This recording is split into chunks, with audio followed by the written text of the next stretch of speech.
All right. Well, here we are, Big Daddy and Friends. We're back.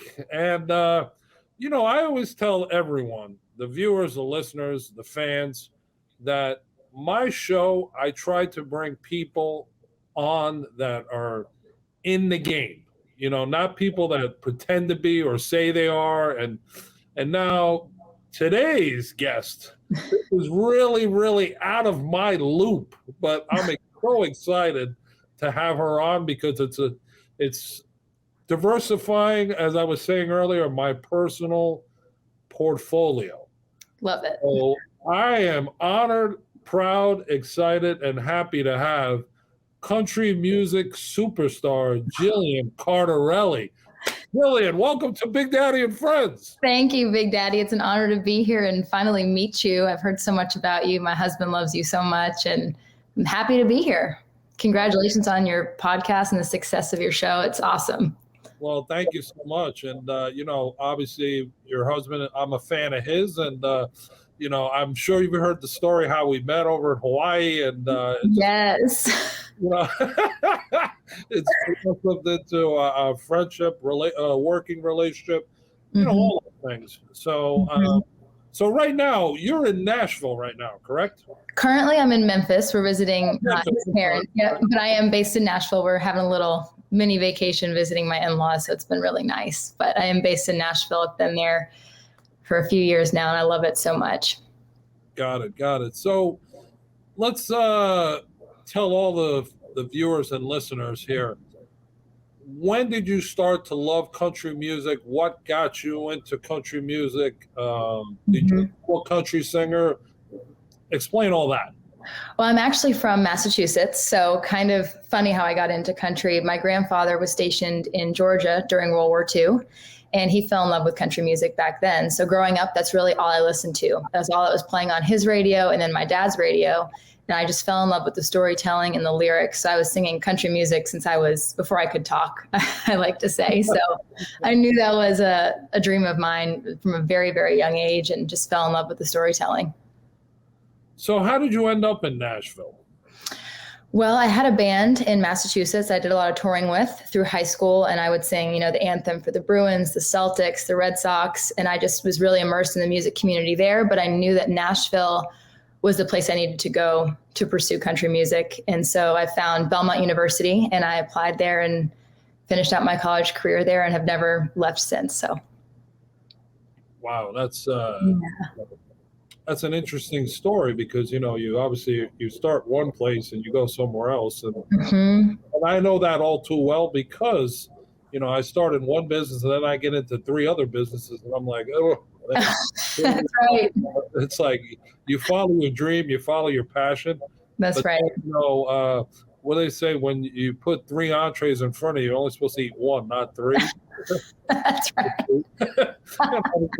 I bite of both, I guess. Yeah. What do they say? Surf and turf? Surf and turf, exactly. But anyway, it's funny. Now, I especially wore this sweatshirt today due to the fact that it's you and because of Brian. I love it. Yeah. Obviously, the $1 million question. Ready? Oh, boy. How did you meet Brian, and how does a guy like him outkick his coverage than you? That's what everyone wants to know. I love it. It's his personality. I mean, he recruits for a living, right? Yeah, absolutely. So we actually were neighbors in the same condo complex, but had never met each other for months. I'd lived there for months. We'd never met. And we were at an Italian restaurant on the corner of our building. And the owner introduced us. And we quickly found out that we literally share a wall and introduced us. And I found out that he was calling me in for singing past like the quiet hours. I'm like, you're the guy that calls me in. And I was the person who was obviously not being a very good neighbor and singing at 1 a.m. But we've been together ever since. So it was love at first call in, I guess. Well, listen, that guy won 5 Super Bowls. So, we'll call it the way all of the world sees it, obviously, he's on a pedestal now, which is great, and Yeah, he deserves it. So he's pretty special. we'll give him his kudos. That's right. So you had the great honor of having, you have your wedding, and you had People Magazine cover it. Yes. On the cover, I'm like, woo, woo, woo, big time. She is big time. Yes, it was a very special day. Very special day. So were there any surprising moments? What was the funnest part of the wedding? I mean, I saw Ron Duguay was there, right? Ron was there. He's become a great friend. We love Ron. He's awesome. I've gotten a chance to meet him throughout the years, obviously him being a New York Ranger and being in New York. So I know he's and we've chatted before, so he's a good man. But he is. Surprising moments. What was fun about the wedding? Give us a little insight. Everyone who wasn't there. That's right. That's right. Tell us a little something. Okay. Well, our first dance, country singer Lee Brice sang our first song, and he's fantastic. I Don't Dance is the name of the song, and it's been mine and Brian's song since we started dating. And to have Lee sing it was just such a special moment. And it's funny because I actually opened up for Lee Brice the night that song went #1 back in 2014. So it was a really full circle moment and lots of tears, but that was definitely a highlight moment from the wedding for sure. Got it. Well, sure that must have been. I did see some of the pictures and whatnot, so it was funny. Yes. I was like, wow. And without us meeting, obviously you knew about me and I knew about you because of Fox. Yes. Relationship there that I have and you have. That's right. You were actually one time you came into town, and I remember Brian gave me a heads up, but I was out of town. Oh, ships passing in the night. Yeah. So it was like, all right, I gotta have to watch it on Fox and Friends. And that's right. That was such a special morning. That was awesome. That's they're family to us, and I've learned so many things, and I've had outstanding introductions and relationships that have come out of that whole thing. And obviously you could see the helmet on there. That was I love it. We did an interview. I interviewed Ray Lewis and at the Super Bowl in Miami, and I had Rydell make us helmets for everybody. That's awesome. Brian Ainsley and Steve and myself. So that's a special helmet, and I keep it. It's fun. So now you came out with a new song that just came out, and it's called Dropped. Dropped, yes, sir. So wait a minute, is that about your husband or? He has the same thing. I was like laughing. I'm going, wow, it's already that quick, It's so funny because the song I released a few months before our wedding was also a sad song. I think I just have a knack for, I have a soft spot for sad songs, even when I'm the happiest I've ever been. But it's not about Brian. No, I do have some love songs, hopefully on the way soon. Yeah, it's look, now we'll talk about big time. CBS football, their college football, they had it on there. I'm like, yes, so sweet. We love those guys over there too. Kevin Carter, I used to call him Superman. Oh yeah. Everybody else. And then whenever he was in his uniform, he was an A++, because it was like, when you were a kid growing up and you buy the GI Joe dolls and body sculpted perfect and the uniform fits and that's Kevin Carter. I mean, yes, A+. And he's the nicest guy. He was at our wedding as well, and he's just salt of the earth, good human. We love him so much. I got to be friends with him and his family. We were in Maui for NFLPA meetings. Okay. And it was funny.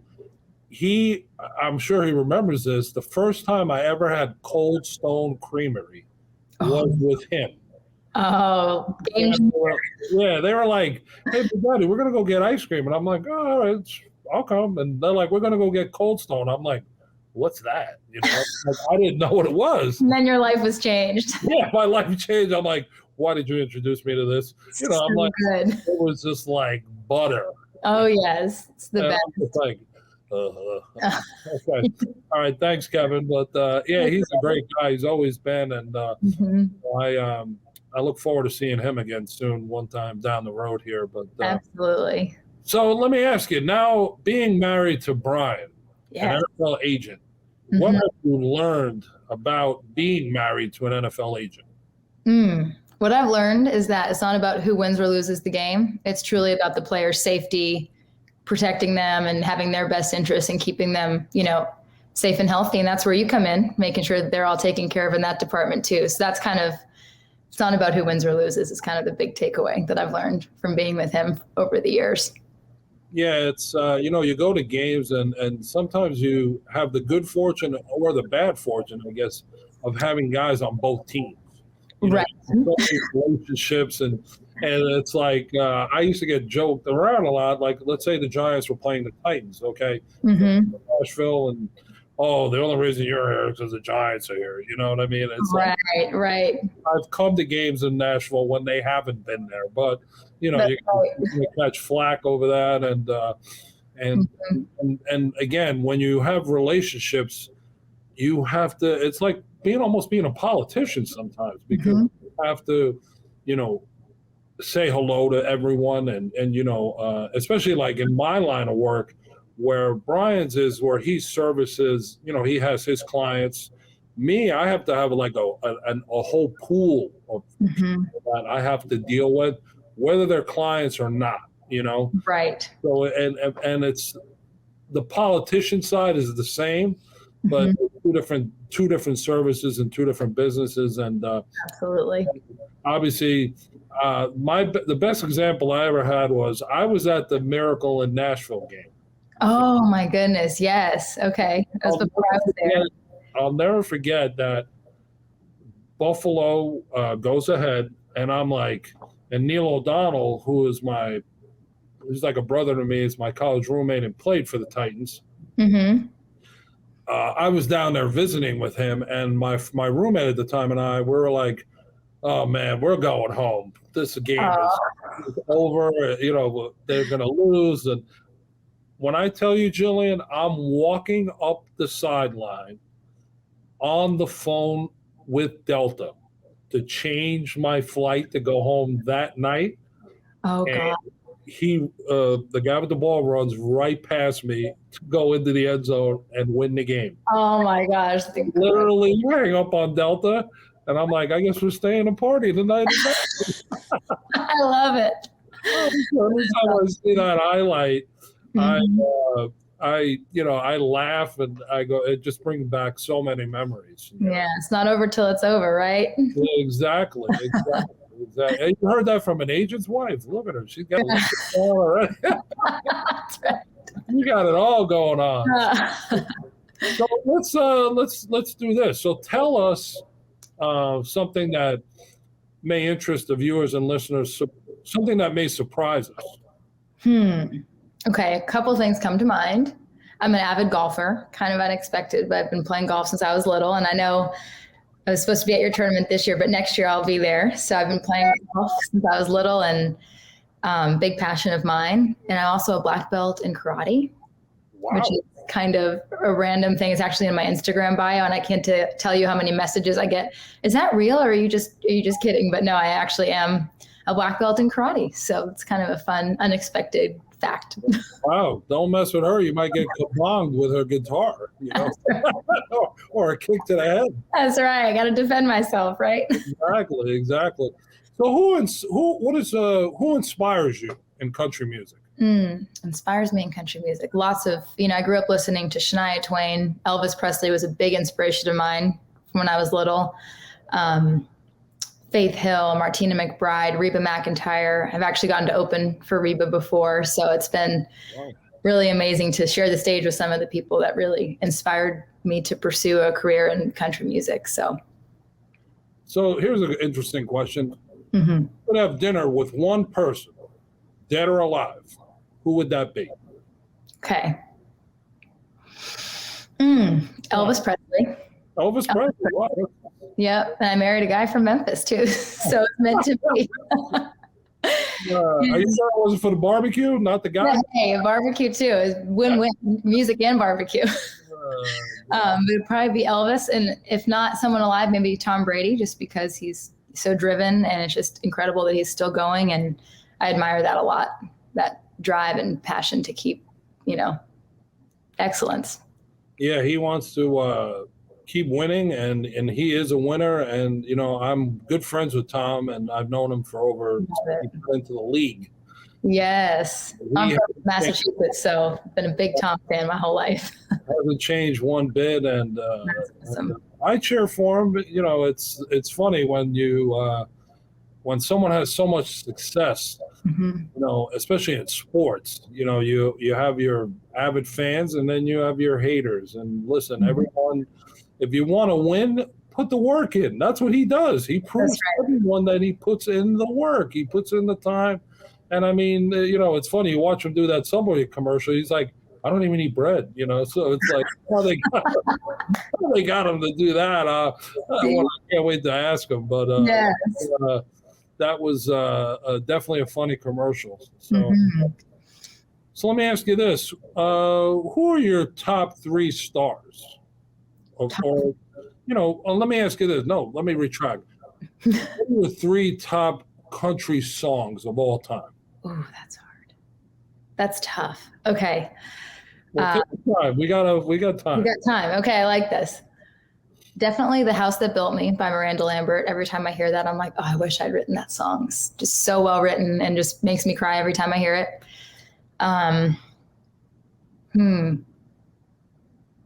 George Jones, "He Stopped Loving Her Today." Probably the best country song ever written. And top 3. Okay. I have a list of like 10 in my mind, but 3rd would probably be "Coat of Many Colors," Dolly Parton.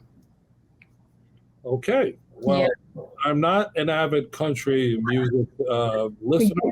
Some of those yes, I'm familiar with, but for all you country music fans out there, you just got it from the horse's mouth.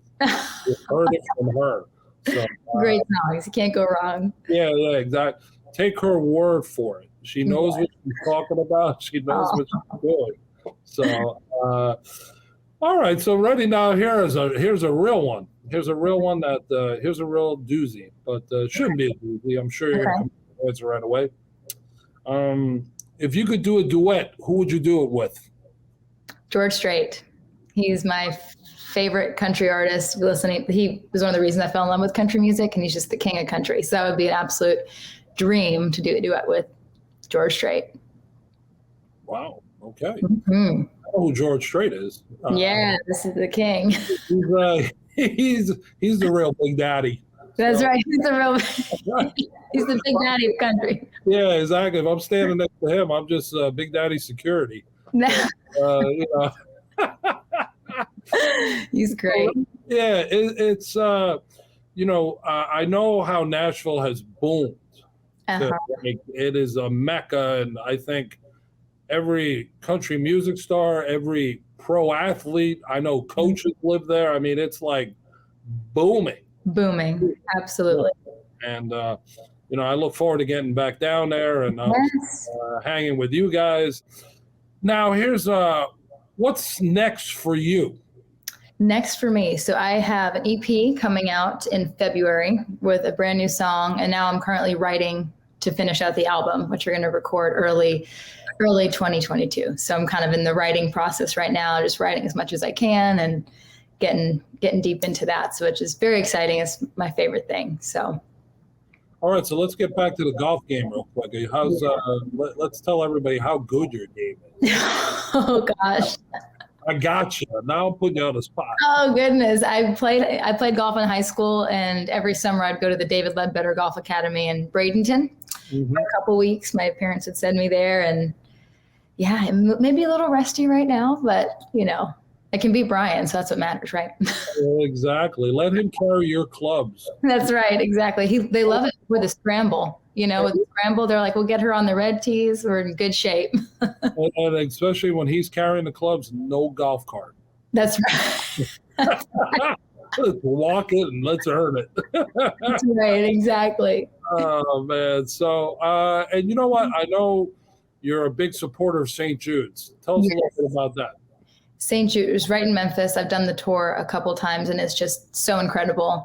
I play in a lot of their golf tournaments over the year and support them as many ways that I can. It's just incredible what they do for kids. So no family has any bills when their child has cancer. It's just truly incredible the work they do. So any opportunity I have to support St. Jude in any way, I'm on it. So. Got it. Yeah, I've had the good fortune of being down there twice to take the tour, and I tell people what came out of it for me was the word hope. Yes. You know, hope was such a big word for me, because I actually became friends with one of the patients, and he told me that they had exhausted every avenue to try to cure their son, find a cure, and then they went there and they took them all in. Now, thank God, he's cancer free. Amazing. And it was thanks to St. Jude and the medical people and the support, and all those things add up, and obviously they help because they eliminate so much stress and so much anxiety, and you're trying to focus on saving your child. And that's all that they take everything away. Yeah, that's a really important thing, and what counts, and hats off to them, because they do an incredible job of supporting all these sick children and their families, and making sure that they try to find a cure and not make the parents worry about where's the money, where's the food, where are we going to stay, all those things.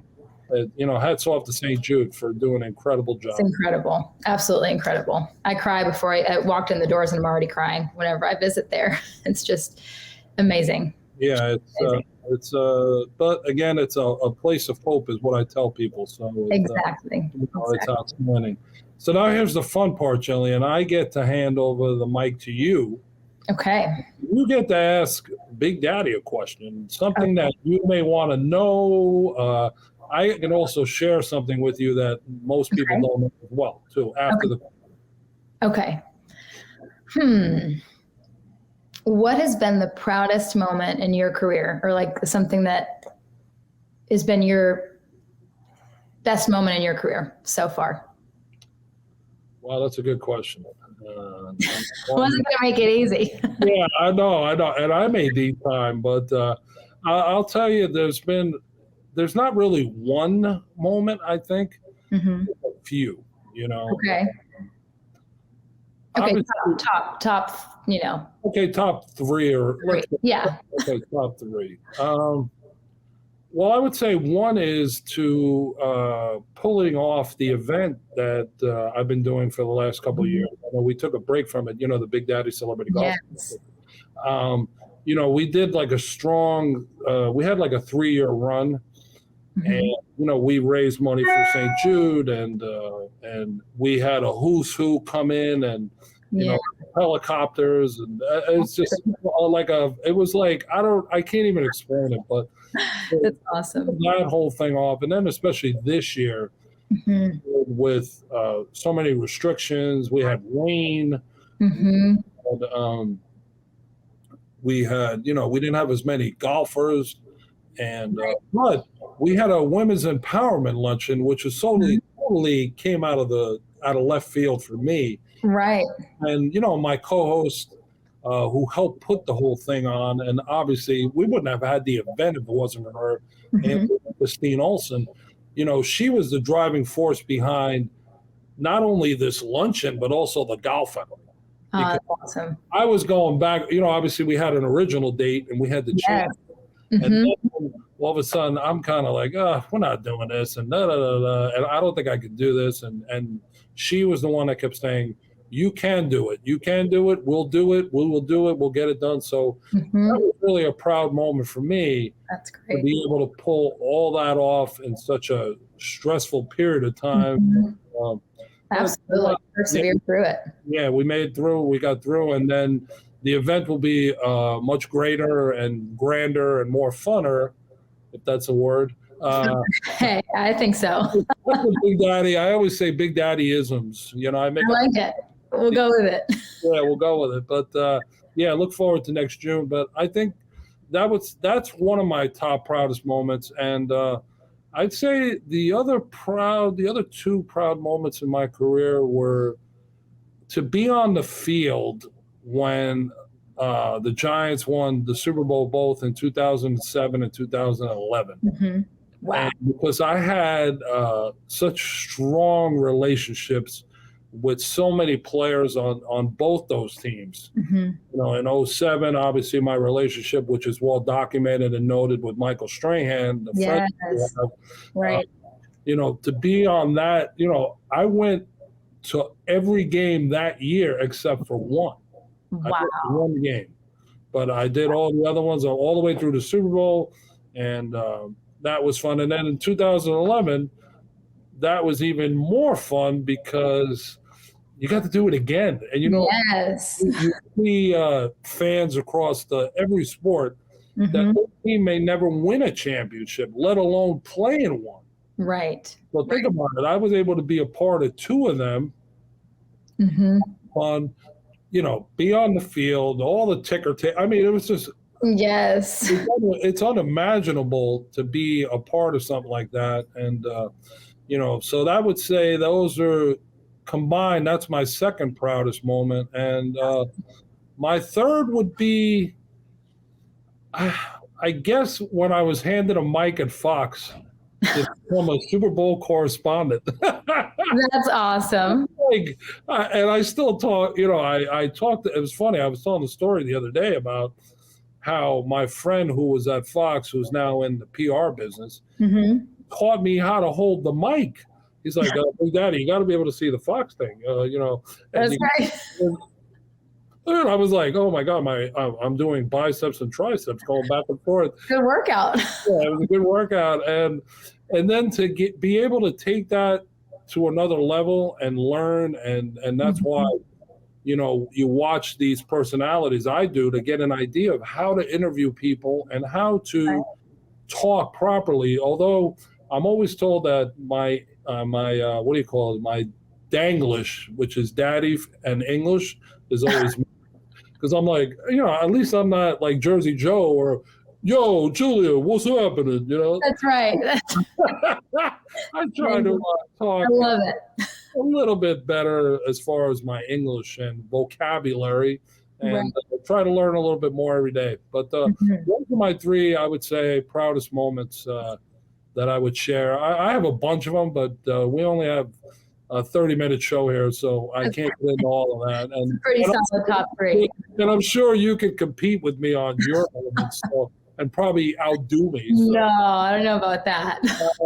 And I have no problem with that. But okay, lastly, to all our viewers, all our listeners, where and how do they find you?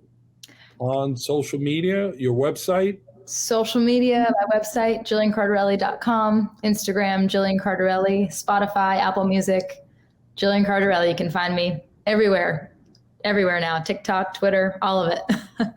I know, everybody can find everybody. It's like, I know, exactly. You can't even hide, but the world that we live in, and so be it. So yes.